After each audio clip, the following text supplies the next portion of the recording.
శ్లోకం 5 క్లేశోధికతస్తేషాం అవ్యక్తాసక్చేతసాం అవ్యక్తా హి గతిర్దుఃఖం దేహవద్భిరవాప్యతే. నిరాకారమైన నామరూపాలు లేని పరబ్రహ్మతత్వంపై మనస్సును నిలిపిన వారికి కష్టం చాలా ఎక్కువగా ఉంటుంది. ఎందుకంటే దేహాభిమానం ఉన్న మనుషులకు, శరీరమే తామనే భావన ఉన్నవారికి కంటికి కనిపించని ఆ నిరాకార పరమాత్మను చేరుకోవడం చాలా శ్రమతో కూడుకున్న పని. భావం. నిరాకార ఉపాసన సాధారణ మనుషులకు చాలా కష్టం.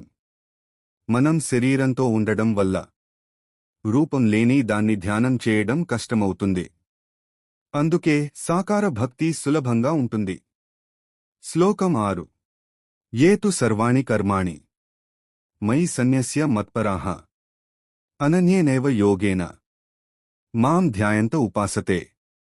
ఎవరైతే తమ సమస్త కర్మలను నాకే అర్పించి నన్నే పరమగమ్యంగా భావించి మరే ఇతర చింతన లేకుండా అనన్యమైన భక్తి యోగంతో నన్నే ధ్యానిస్తూ ఉపాసిస్తారో వారు నిజమైన భక్తులు.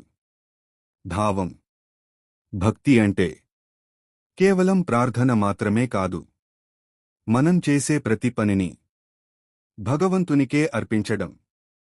అనన్య భక్తి అంటే ఇతర ఆలోచనలు లేకుండా భగవంతునిపైనే మనస్సు పెట్టడం.